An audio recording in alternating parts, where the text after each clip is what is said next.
Kisah Ashabul Kahfi, para pemuda penghuni gua. Bab 1. Negeri yang dikuasai kesyirikan. Pada masa itu, berdirilah sebuah negeri yang megah dengan istana tinggi dan pasar yang ramai. Namun di balik kemegahannya, negeri itu tenggelam dalam kesesatan.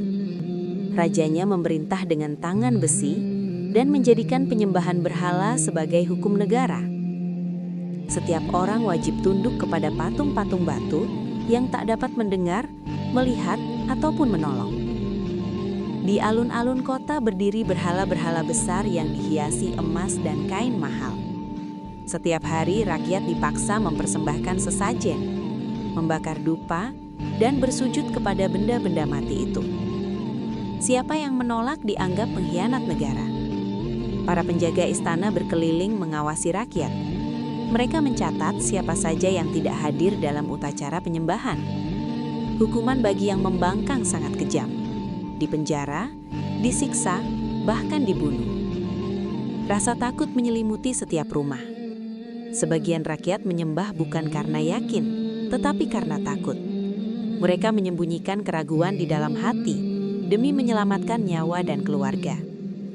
Hanya sedikit yang masih berani berpikir tentang Tuhan yang Esa, Tuhan langit dan bumi. Di tengah kegelapan itulah Allah menumbuhkan cahaya iman di hati beberapa pemuda. Mereka melihat kebatilan, meski seluruh negeri menganggapnya kebenaran.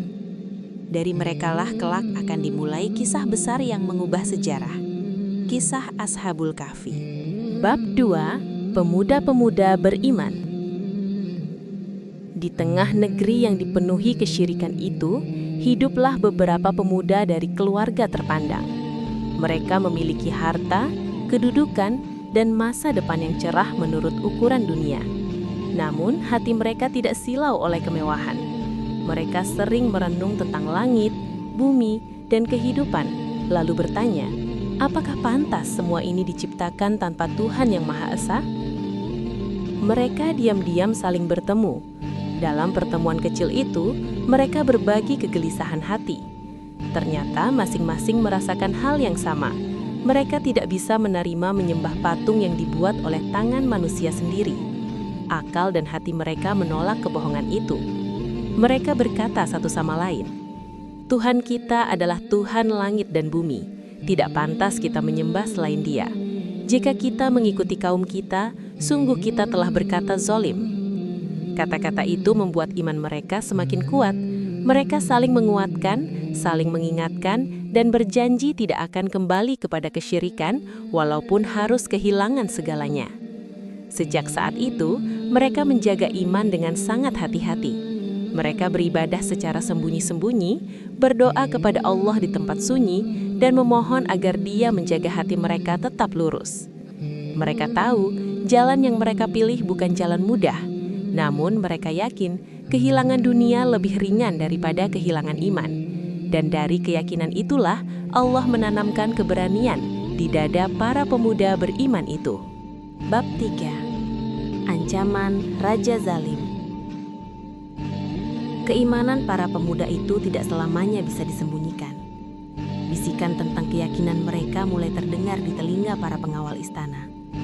Hingga suatu hari, kabar itu sampai kepada raja yang zalim, seorang penguasa yang menganggap dirinya paling berkuasa dan tidak boleh dibantah. Raja memerintahkan agar para pemuda itu dibawa menghadap ke istana. Aula kerajaan dipenuhi para pejabat dan pendeta penyembah berhala. Di tengah kemegahan istana, para pemuda berdiri dengan hati yang berdebar, namun iman yang teguh. Dengan suara keras, raja berkata, Aku dengar kalian meninggalkan agama negeri ini dan mencela Tuhan-Tuhan kami.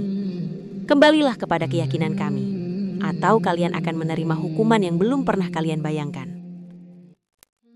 Suasana menjadi sunyi. Semua mata tertuju pada para pemuda.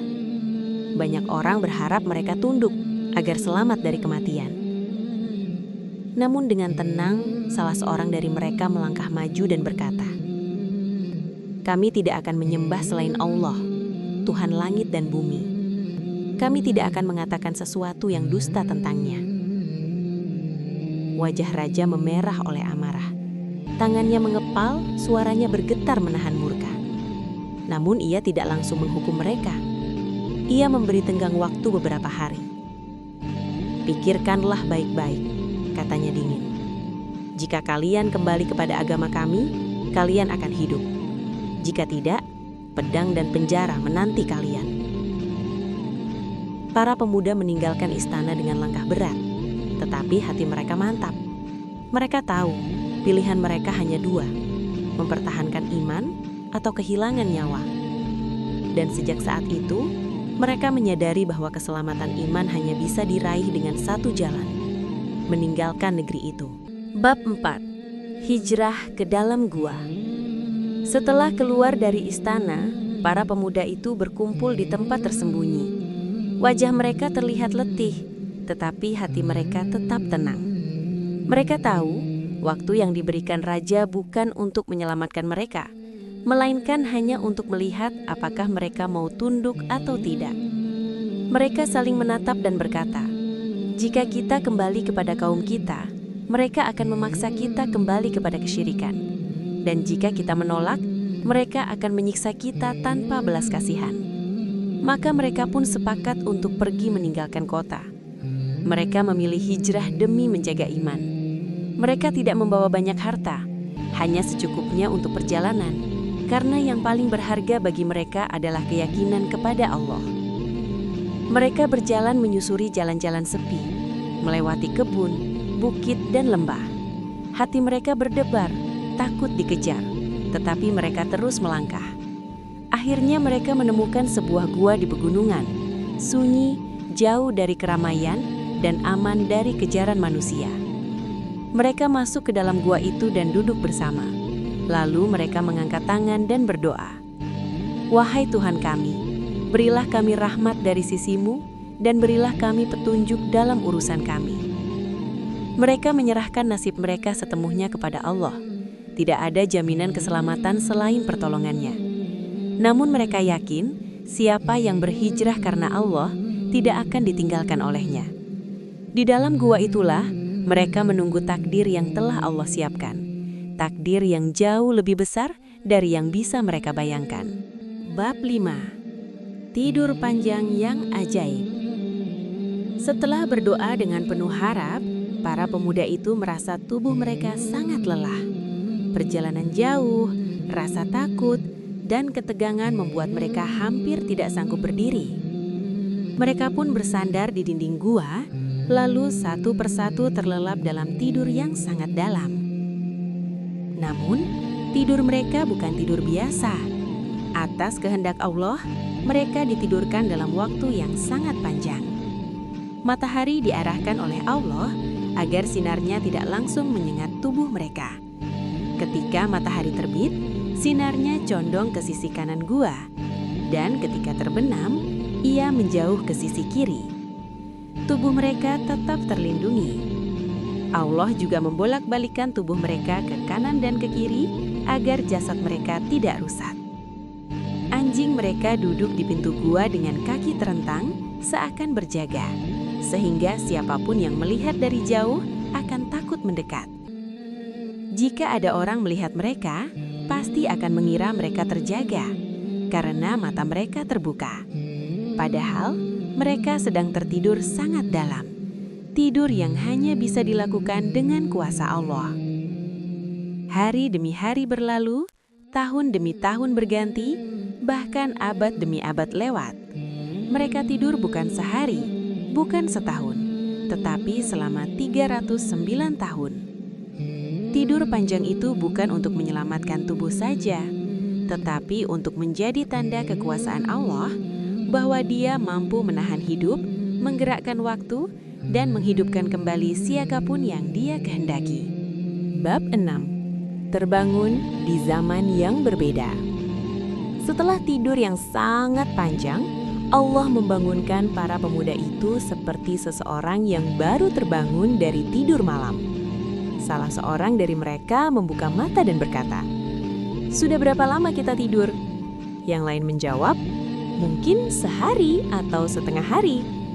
Mereka sama sekali tidak menyadari bahwa ratusan tahun telah berlalu.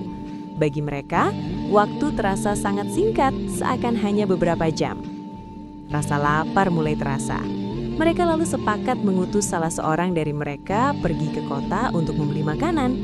Mereka memberinya uang perak yang mereka bawa sejak dulu dan berpesan, "Pergilah dengan hati-hati, jangan sampai ada yang mengenali kita. Cari makanan yang paling baik dan halal." Pemuda itu turun menuju kota. Namun sepanjang perjalanan, ia merasa heran. Jalan-jalan terlihat berbeda, bangunan tidak seperti yang ia ingat, dan orang-orang berpakaian dengan gaya yang asing baginya. Saat ia membeli makanan dan menyerahkan uang peraknya, penjual itu terkejut. Uang itu terlihat sangat tua, berasal dari zaman yang telah lama berlalu. Orang-orang pun berkumpul, heran melihat pemuda yang berbicara dan berpakaian seperti orang dari masa lampau. Akhirnya, orang-orang menyadari bahwa pemuda ini bukan orang biasa. Ia menceritakan kisah dirinya dan teman-temannya yang tertidur di dalam gua. Penduduk kota pun gemetar karena mereka tahu kisah itu adalah bukti nyata kekuasaan Allah dan kebenaran kebangkitan setelah mati. Dengan penuh takzim, mereka mengantar pemuda itu kembali ke gua, ingin melihat sendiri para pemuda yang telah tidur selama ratusan tahun. Orang-orang yang datang dari masa lalu ke zaman yang telah berubah. Bab 7. Iman telah menang. Ketika penduduk kota sampai di depan gua, hati mereka bergetar. Mereka melihat para pemuda yang wajahnya tampak tenang, seolah baru tertidur semalam, padahal mereka telah melewati ratusan tahun. Kisah mereka menyebar ke seluruh negeri, dan orang-orang berdatangan untuk menyaksikan tanda kekuasaan Allah. Kini negeri itu telah berbeda. Raja zalim telah lama mati, dan rakyatnya telah beriman kepada Allah. Tidak ada lagi paksaan menyembah berhala. Tauhid telah menjadi cahaya yang menerangi negeri itu. Para pemuda menyadari bahwa janji Allah itu benar. Mereka melihat dengan mata kepala sendiri bahwa kebenaran tidak akan pernah hilang, meskipun pernah ditindas dan dikejar. Iman yang dulu tampak lemah, kini telah menang. Allah menampakkan kisah mereka agar manusia yakin bahwa kebangkitan setelah mati itu nyata. Jika Allah mampu menidurkan mereka selama ratusan tahun, lalu membangunkannya kembali, maka menghidupkan manusia di hari kiamat jauh lebih mudah baginya. Setelah kisah mereka diketahui oleh banyak orang, Allah pun kembali mewafatkan mereka. Mereka wafat dalam keadaan beriman, tenang, dan dimuliakan oleh Allah. Masyarakat berbeda pendapat tentang apa yang harus dilakukan di tempat itu. Ada yang ingin membangun tanda peringatan, ada pula yang ingin menjadikannya tempat ibadah. Namun yang paling penting, kisah mereka telah tertanam di hati manusia sebagai bukti bahwa iman kepada Allah tidak pernah sia-sia. Ashabul Kahfi telah pergi, tetapi iman mereka tetap hidup, mengajarkan bahwa siapapun yang setia pada kebenaran, akhirnya akan dimenangkan oleh Allah. Bab 8. Hikmah kisah Ashabul Kahfi. Kisah Ashabul Kahfi bukan sekadar cerita tentang pemuda dan gua, tetapi pelajaran besar bagi manusia sepanjang zaman. Pertama, kisah ini mengajarkan bahwa iman harus dijaga lebih dari apapun. Para pemuda rela meninggalkan rumah, harta, dan kedudukan demi mempertahankan keyakinan kepada Allah. Ini menunjukkan bahwa iman lebih berharga daripada dunia. Kedua, pemuda bisa menjadi pelopor kebenaran. Mereka masih muda, tetapi berani melawan arus kesesatan. Ini membuktikan bahwa usia bukan penghalang untuk menjadi pembela kebenaran. Ketiga, siapa yang berhijrah karena Allah tidak akan ditelantarkan. Para pemuda pergi tanpa kepastian, tetapi Allah memberi mereka perlindungan dengan cara yang tidak pernah mereka bayangkan. Tidur panjang yang menjaga iman dan tubuh mereka. Keempat, Allah Maha Kuasa atas waktu dan kehidupan. Tidur 309 tahun lalu bangun kembali adalah bukti bahwa hidup, mati, dan waktu sepenuhnya berada di tangan Allah. Kelima, kisah ini menguatkan keyakinan tentang hari kebangkitan. Jika Allah mampu membangunkan orang yang tidur ratusan tahun, maka menghidupkan manusia setelah mati bukanlah hal yang sulit baginya. Akhirnya, kisah Ashabul Kahfi mengajarkan bahwa kebenaran mungkin tertindas sementara, tetapi tidak akan pernah hilang. Siapa yang setia pada iman, meski sendirian, pada akhirnya akan dimenangkan oleh Allah, di dunia sebagai pelajaran dan di akhirat sebagai kemuliaan. Masih banyak kisah para nabi dan teladan agung yang penuh hikmah, pelajaran iman, dan nasihat kehidupan yang akan terus menguatkan hati kita di jalan Allah. Jangan lewatkan kisah-kisah berikutnya. Kisah yang bukan hanya untuk didengar, tetapi untuk direnungkan dan diamalkan. Jika kisah ini bermanfaat dan menyentuh hati, jangan lupa untuk like, bagikan agar menjadi amal jariah, tuliskan komentar sebagai bentuk dukungan, dan subscribe agar tidak tertinggal kisah-kisah Islami selanjutnya. Semoga Allah memberkahi kita semua dengan ilmu yang bermanfaat dan hati yang selalu kembali kepadanya. Sampai jumpa di kisah berikutnya.